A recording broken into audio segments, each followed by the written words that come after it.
Want to break in on this video really quick. We are trying to hit 500 subscribers by the starting of our 4th year, which would be in February. So if you haven't already subscribed, it'd be great if you could. We're at 375, I think, so we're 125 away, which isn't huge, but for me, that would be huge. So if you could subscribe, that'd be awesome.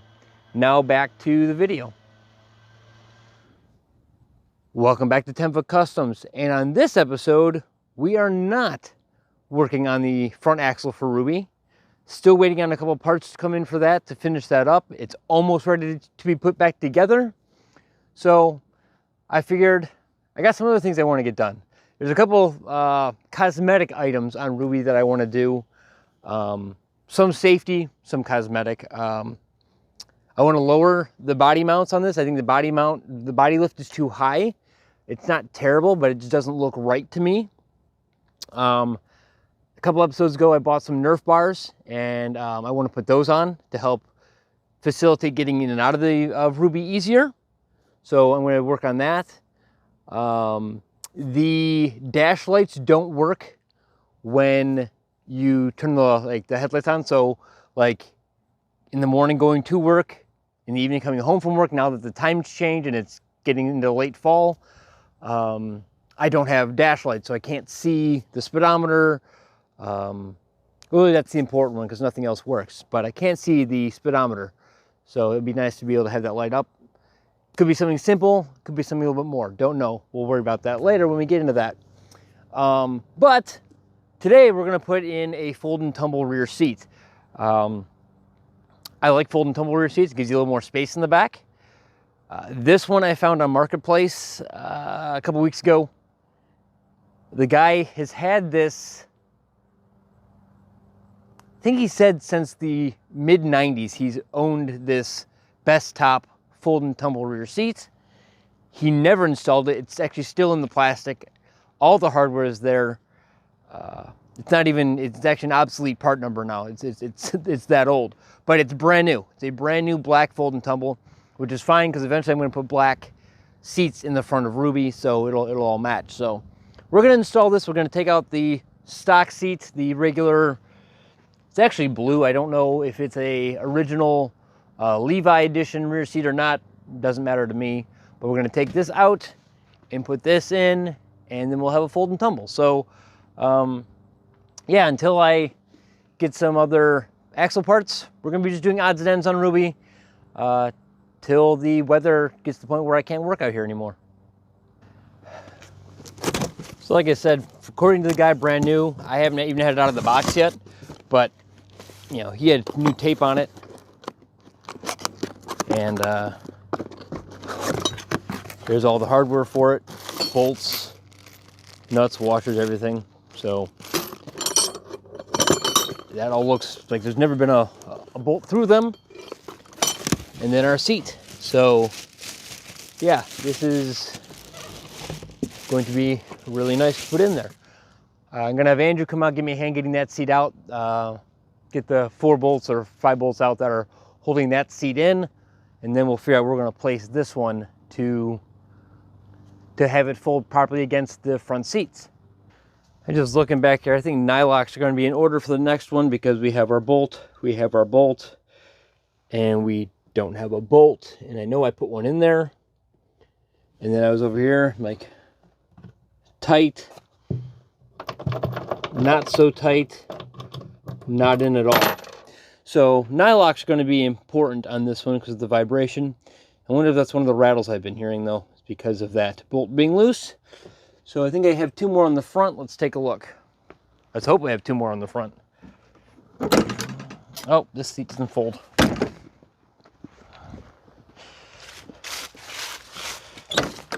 There we go. Well, at least I've still got 2 bolts holding the front down. But as you can see, fold and tumble wise, the seat couldn't be here to put the fold and tumble in because there'd be no room to fold it against these seats. So when I replace the new one, when I place the new one, We'll have to figure out where it's going to sit for that part.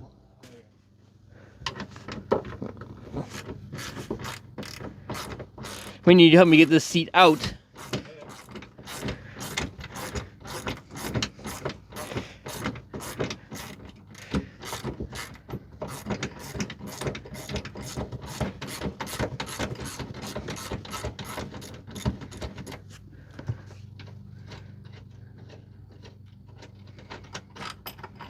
Okay, bolts.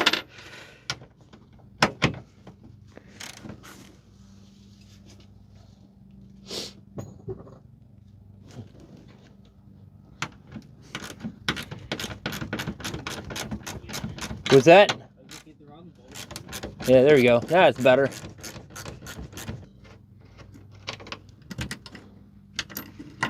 Okay. I will hand this out to you through the back window.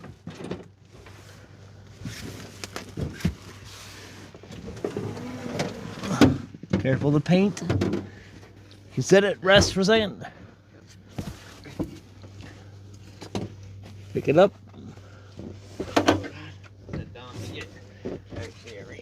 There you go. She's out. A lot more. Yep, it's fine. A lot more space back here.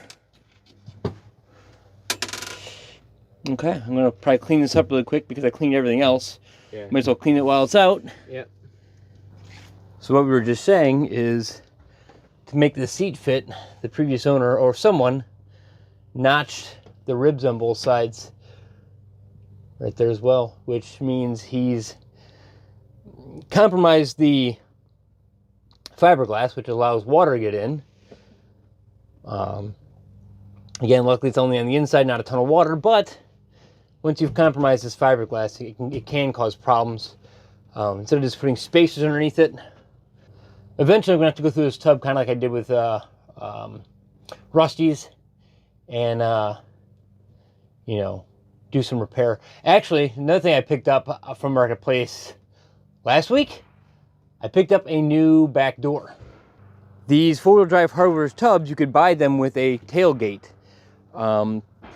I was always concerned about strength when you don't have a tailgate in there because all the weight on these from the roll bar and everything is kind of pushing down, and I was afraid we'd want to, you know, you'd get like a sag left to right. So what I'll do is I'll just buy the tie-in kit or make a tie-in kit from the roll cage to the frame, which will help support the wheel wells. But what's kind of cool is in four-wheel drive hardware tubs, if you cut this, the structure is here for a door. So once I cut that out, take out this piece, which is fine because this is kind of bowed here anyway, I can put the door in there and it'll fit right into that spot, and then Ruby will have a back door. So something I want to try just because why not? It was cheap, cheap enough. It was $50 for an OEM, well, OE four-wheel drive hardware door. So it's the same company who made the tub, so it's kind of cool. Again, it's vintage. The guy said he got it back in the late 80s, early 90s, so it would be the same era as this tub. So just cleaned out the entire back end. You know, might as well, I've got that seat out, get underneath there and wipe it down. There's mouse poo and rust and whatever else from the old seat, so I might as well get rid of all that. But while I was under here, I know while I've been driving Ruby, because if you remember, this has only been on the road for about a year, I've been hearing a lot of rattling and some new rattles. And I noticed this guy here is very loose. And then this guy over here, this washer moves.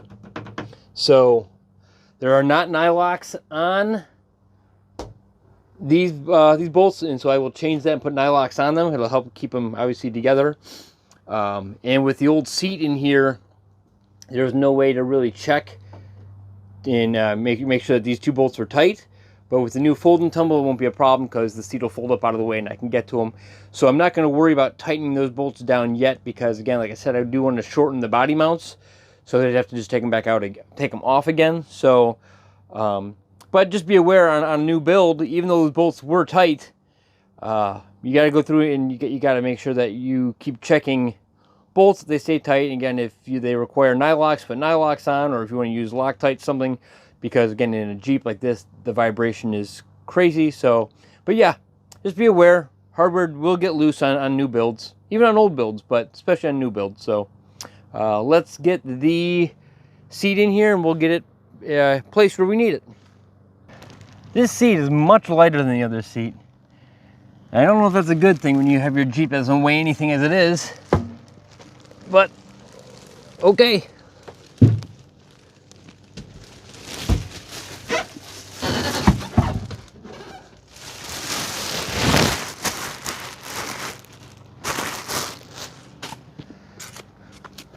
I've got you hanging from the rearview mirror, so hopefully that works and it doesn't fall down and whatever. I have my front seats as far back as they can go, and I'm going to flip this up to see where the farthest I can get this forward. Maybe we'll grab the brackets for it. So these are our brackets. They have this little D shape. Those face forward. And the seat slides onto the pins, and then you put what I would call body clips. If you're an RC guy, you put body clips in there to hold them. But let's see how far forward we can put this. Oh, geez.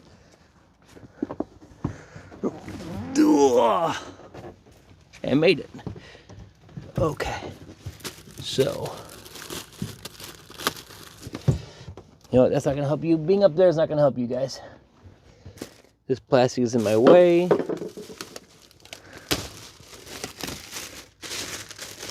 going to try to keep it on and keep the seat really nice, but come on, it's a 20-year-old seat. It's going to be as nice as it's going to be, and it's going to get used. There we go. Okay. There's one foot. These little fiber washers, which you're not supposed to put on yet, but whatever. I don't like how that's going to go. So wait, if you do it that way, sits. Yeah, I don't like. I'm going to have to get different body clips for these. I'm afraid they're going to tear the bottom fabric.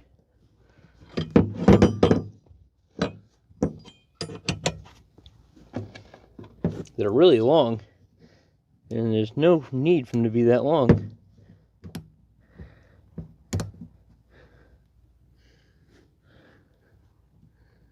So we'll just put them in so they can't tear the fabric. Okay, so now lift and put the feet underneath like that, and what the?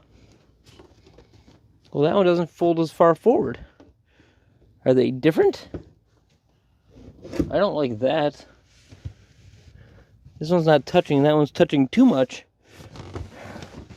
I do not believe there's a left and a right. No, that touches the that's weird. That touches the bracket. And then I have got an issue where I am on, well, I'll show you what I'm on. So because this is designed for a steel tub, but even though the steel tub should have the ribs in the same exact spot, I am on each side of this rib, and thus my seat can't sit flat on the brackets, which is no bueno. So I'm going to have to raise this, like I was just talking about with the previous owner. I put some washers underneath here to get, or some spacers of some sort, to get this thing up high enough to at least come in a little bit. So let me do that. Upon further instruction reading, I found out these plates actually go underneath here as my supports, which is actually pretty nice. As long as the tub's flat, these will work just fine. To get these in, I got some spacers. Don't worry, these are not going to be permanent. They're just going to hold it till I can get proper spacers made. If I do that and put a bolt through, get another washer on there. Where did I put them? I brought more. There. this will work. Again, for right now, these will be enough to get the seat in.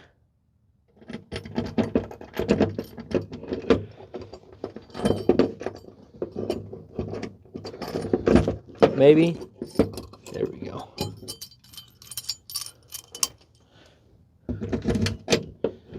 So that's one.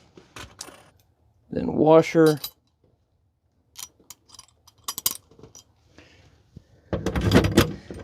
Like that. Oh, this one's built crooked. No wonder this one doesn't want to doesn't want to look normal. Oh, they welded that one terrible. Well, whatever. I can't solve that problem. I can put a nut and a washer underneath there to give it flat surface to work off of. The same on this side. Not quite sure I'm going to get a straight mark on this thing, because these are by no means straight. I may just have to kind of eye it up to what straight looks like. Oof. That is not good.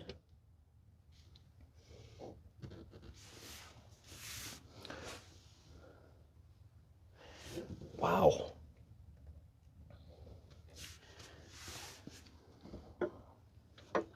Let's measure from the back. At least I'll give a front to back measurement if it's correct. Like 25 7/8. I know we're going to be close. And it really can't change much at this point anyway.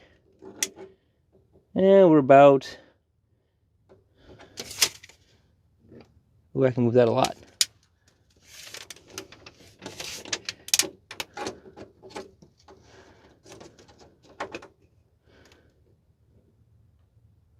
So that's a 26. And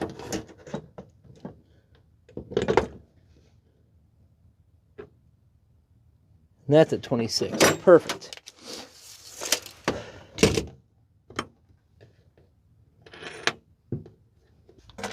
Take our Sharpie. That's it. I'm just going to have to eye these things up as far as what looks straight. Because these brackets are not. Let's go somewhere in this area. Yeah, let's do that. This guy here.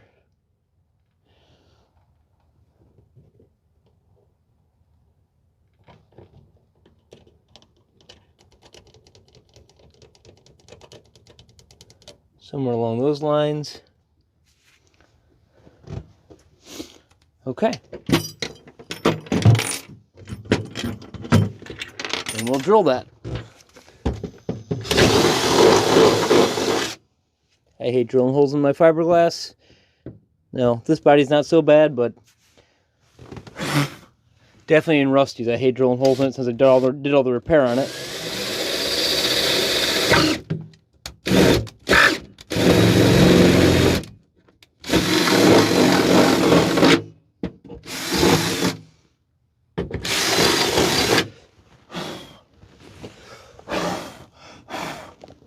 And again, you might say, what? It's fiberglass. What's the big deal?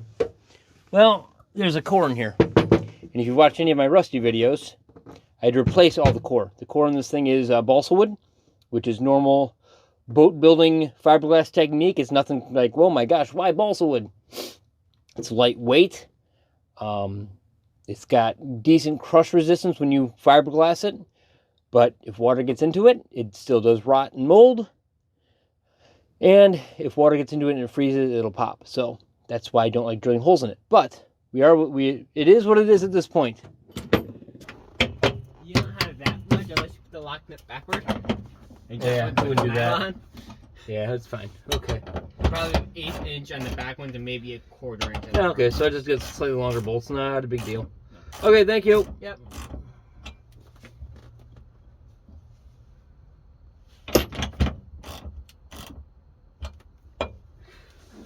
Okay, those are snug down.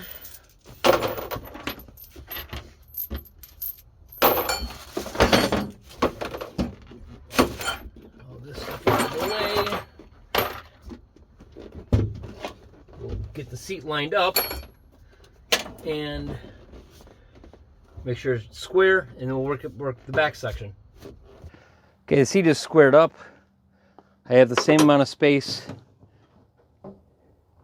here and here for these next brackets. The seat should hopefully fold up. I don't like that. It's like, that's where it stops. I mean, it definitely gives you more space though. I mean, that's fine. Does it look square up here? Yeah. It looks square. It's really high in the front, but it might be more comfortable for the rear seat passengers, especially if you have longer legs. It's going to kick your legs up a little higher. I can adjust the stops in the back a little bit. I mean, honestly, it's what, a 1/4 inch higher? So that's just how that seat is designed. Probably for taller people in such a confined space. Bring this back. There we go. Rear seat is centered. I just adjusted the adjustable feet back here. These guys right here. One there, one there. And make sure you adjust these before you put your side brackets in, because this will change the height of your side bracket. And be aware that they're not possibly going to be the same. If you look at the difference here of how close that one is to how far out that one is, and that's where touching the fiberglass on this one, where the seat sits solid on both feet. Now, it's probably that my tub is not formed straight, or it could just be the fact that the seat's not formed straight. Who knows? So, but to make sure you get those adjusted before we do the side brackets. So now we're going to do the side brackets. We are working on the left side, so driver's side of the Jeep, where the unlocking handle is. Again, it's been forever since I've installed one of these seats, but kind of cool. You have a bracket, you have 2 of these brackets right here, and this goes in, but you got to put it in here while this thing swings back and locks into your handle. So now your handle locks, so the seat can't fold forward. This bracket has to go in here and engage the other side of it, so the whole seat can't tip forward, if that makes sense. They say you wanted about a 10-degree angle, so I'm thinking something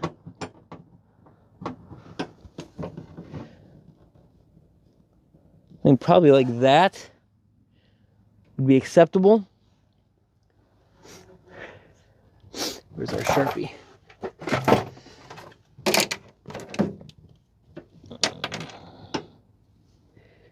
We'll mark this side of it.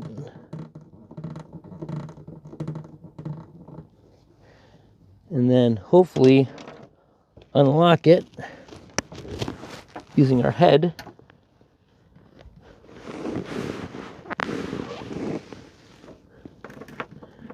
Oh, we moved it. Okay, so that's what we're going to do. We have to get one side in, and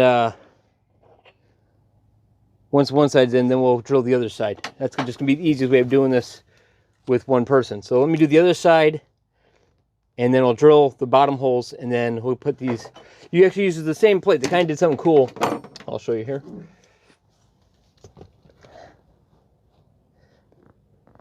They did something cool with these, is because this is the same plate we just used on the front of the seat, and you use these holes.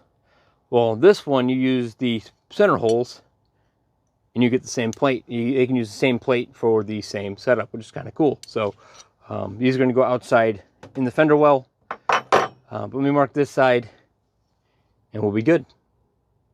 Okay, so that one there should go in. Man, I really want some washers on this stuff. I don't know why they didn't put washers on all this stuff. What are you doing? You need 2 poles. No, I can't. This wants to keep falling over. I have to get it set and then mark it once it's set. So we're just going to tighten this one down, and then I'll know where it needs to be. We'll do the same on the other side. These bolts are really long for no reason. Sorry, lock nuts on these. And lock washers. Have that bracket hanging downward if you can, because that way I can drill through it without hitting it. Have these brackets pretty tight. They're again only one screw, but they're pretty tight in here so that they don't move very well. but that way I can get the seat to come down. And when this comes up, and it locks in, so if I can get you a good angle at it. So this is tight there.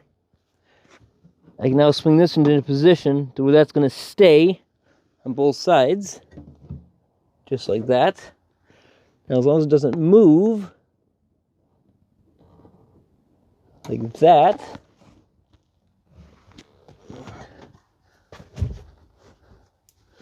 that's where my top holes will go. With that side in, I can line that hole up.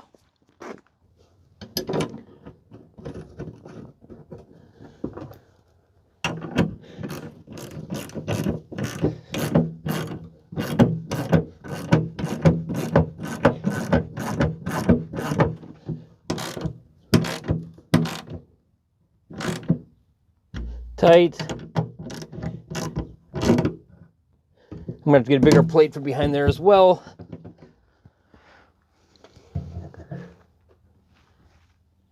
And now we'll do the other side.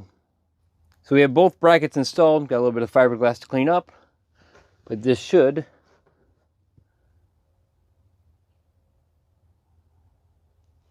rock down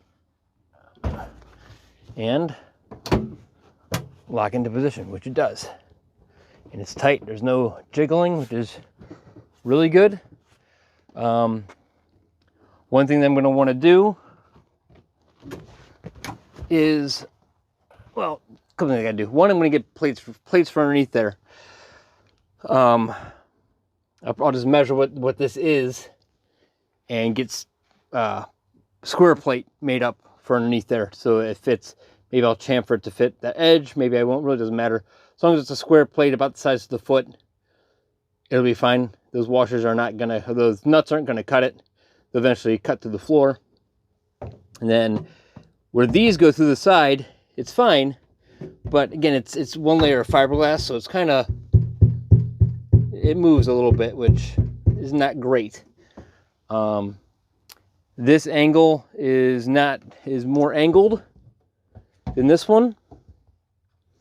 Will I change that? Probably not, but just note, those are not as they should have. I should have had like a protractor or something like that, and I could have gotten the angle correct.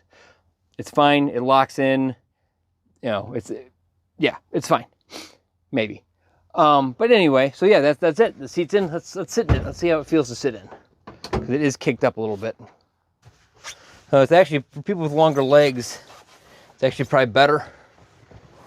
And it's back further than the last seat was. So if you actually have the room, you can get your feet underneath the front seat without a problem, and you can actually sit normal, which is kind of nice.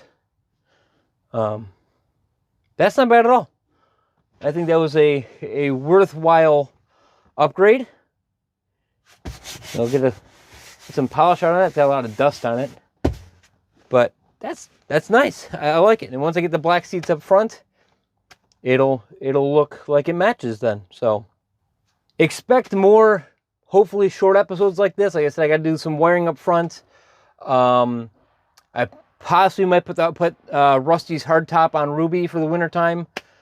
I said dropping the body a little bit. There's a bunch of little odds and ends that I really want to get done, that I'll try to get done before the weather comes in and winter hits hard. Oh, let me show you a little sneak peek of something else that I'm working on. But just a sneak peek. These are the Nerf bars that are going to be going on, but I went out this morning and I picked up all of this. There are 70 pieces of 1 foot wide by, I think they're 1 by 5 pieces of 1/2 inch OSB. What I'm using it for, well, that you'll have to wait and see. There is a project that is car related that has to do with all these boards. So yeah, stick around for that. And as the sun sets on today, it's November 11th, which is Veterans Day. I want to send a sincere thank you out to all the veterans for the sacrifices they've made. It hits close to home with my uncle, who is a veteran. Don't see him much. He lives out in Idaho, but he doesn't talk about much, and you can see how you can see how it affected him greatly. But yeah, he was in Vietnam. So, but thank you to all you veterans for the sacrifices you made for us here. But with that, we will end this episode. I want to thank you all for watching. Please remember to like, comment, and subscribe. And I hope everybody has a great week.